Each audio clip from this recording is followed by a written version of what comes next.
یہ سسٹم تھا تعلیم کا. اب تعلیم میں صرف 45 منٹ کا ایک پیریڈ طے ہوا, اس میں بھی 5 منٹ ویٹنگ کے باہر کیے, اور دوسرے کمرہ اگر دور ہے تو 10-12 منٹ اس میں لگا دیے, اور 15 منٹ میں بعض جگہ حاضری لگائی. پڑھانے کا کام بہت کم ہے, بچہ جا کر ٹیوشن پڑھتا ہے. اب ساری تعلیم انسٹیٹیوشنل کی بجائے نان انسٹیٹیوشنل ہو گئی ہے. نظام تربیت میں سب سے لازم یہ ہے کہ آپ ایتھکس آف ٹیچنگ, تربیت کے تعلیم کی اخلاقیات کو شامل کیجئے, جو کہیں نہیں ملتی ہے. پاکستانی اسٹڈیز کیا مضمون ہے بھئی؟ پاکستانی اسٹڈیز کیا ہے؟ اسلامیات, میں جب سے پیدا ہوا ہوں میرے منہ میں انگوٹھا تھا. میری ماں نے میرا ہاتھ یوں کر کے کہا پنجتن 5, یہ کہا اللہ ایک, قبلہ. میرا تو دین شروع سے مجھے بتایا جا رہا ہے, تم یہ زبردستی ایسے نصاب کو شامل کر رہے ہو جسے میں اپنی دلچسپی سے نہیں پڑھ رہا ہوں, زبردستی سے پڑھ رہا ہوں. ایسے نصاب بنائیے. ارے بھائی, نصاب جب سیاستدان بنانے لگیں گے, جب نصاب, تعلیمی نصاب باہر کے آئے ہوئے ایجوکیشنسٹ بنائیں گے اور پی سی میں ان کا قیام ہوگا, وہ ٹیکسٹ بک بنائیں گے آپ,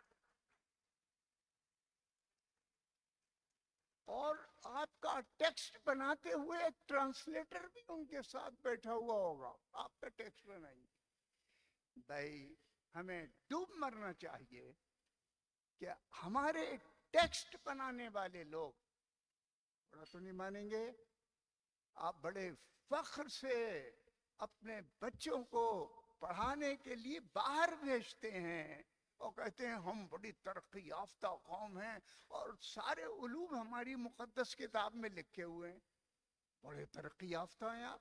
لیکن کبھی غیر قوموں نے بھی اپنی تعلیم کی ترقی کے لیے آپ کے ادارے میں بھی کوئی طالب علم بھیجا ہے؟ کہیں نہیں. ہے نظام تعلیم برباد کر کے پھینک دیا. نور خان تعلیم کا نصاب مرتب کر سکتے ہیں؟ آپ سے یہ گفتگو وہ غریب مدرس کر رہا ہے جس نے 40 سال یونیورسٹیز میں پڑھایا ہے, بڑی بڑے اداروں میں پڑھایا ہے, اور 24 سال سے اب انفارمل ایجوکیشن دنیا کے تمام ملکوں میں جہاں جہاں ایشین رہتے ہیں وہ یہ مدرس وہاں جاتا رہتا.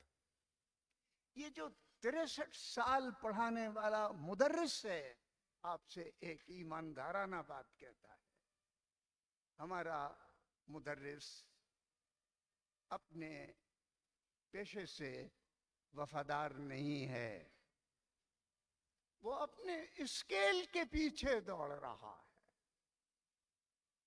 اپنی آبرو کے پیچھے, تعلیم کی آبرو کے پیچھے نہیں دوڑ رہا ہے. کسی کے پاس کوئی نوٹ بک تو لکھ لے, لکھے.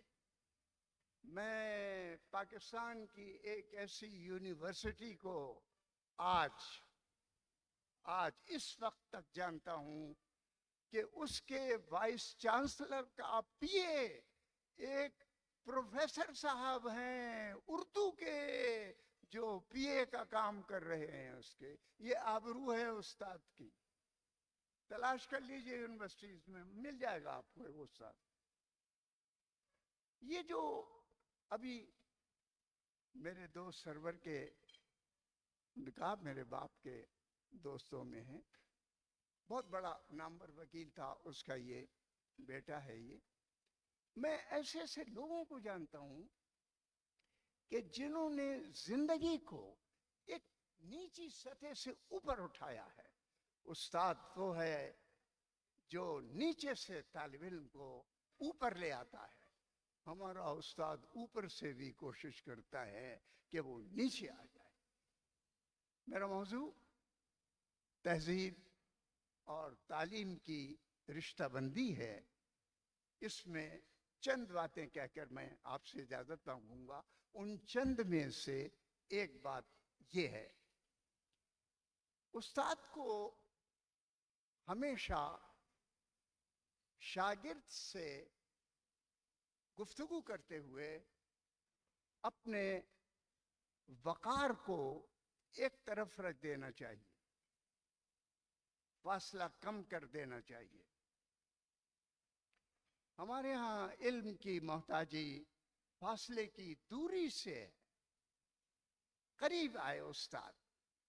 میں نے یونیورسٹی لیول پر دیکھا ہے بعض استاد طالب علم کے پاس آ جاتے ہیں.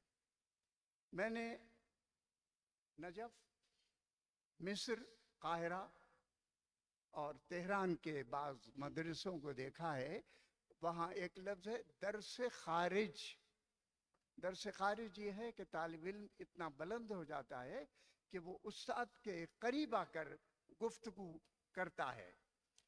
اس میں جو سچائی ہے وہ صرف اتنی ہے کہ استاد اپنے آپ کو شاگرد کے قریب کرے. استاد کے قریب شاگرد نہیں ہے، اور اس دوری کی ایک وجہ اور بھی ہے، وہ یہ ہے کہ استاد اپنے آپ کو افلاطون سمجھتا ہے. اب علم اتنا آگے بڑھ گیا ہے کہ اس افلاطون کے شاگرد ارسطو ہیں. ڈر کر اور بچ کر رہنا. اے استاد گرامی، ان ارسطوؤں سے ہر چند کے آپ افلاطون ہوں. شکریہ.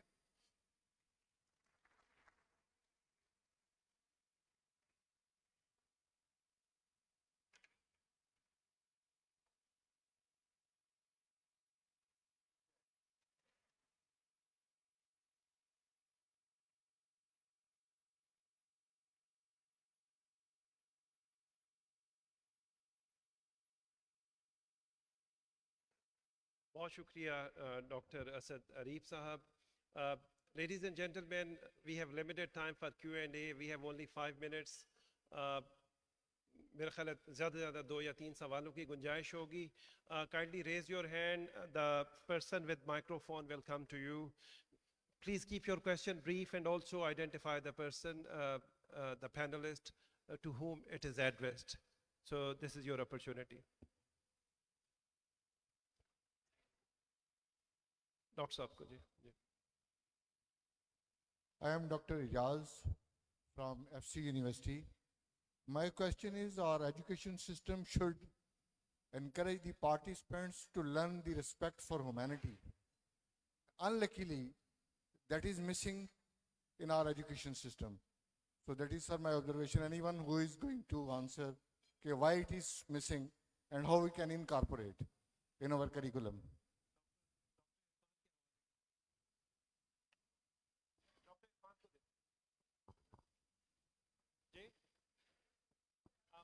اگر سوال دوبارہ دوہرا دیں.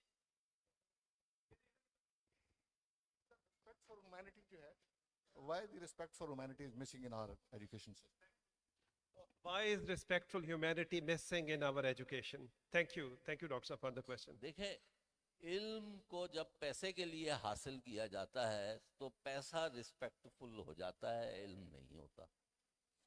تو جو ہم علم نہیں حاصل کرنے آتے درس گاہوں میں, we are not coming for education, we are coming for career and future benefits. That's the reason. اچھا, ڈاکٹر اسد عریف, آپ سے میرا سوال ہے, اگر آپ اجازت دیں. ڈاکٹر صاحب کو دے دیں.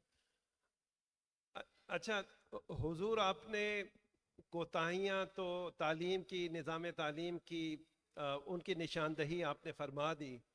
اب کوئی ایک آدھ حل بھی تجویز کر دیں کہ اب ہم کیا کریں, یا ہمارے جیسے لوگ جو بیٹھے ہوئے ہیں تعلیمی اداروں میں, اب کیا کوئی امکان موجود ہے یا نہیں ہے؟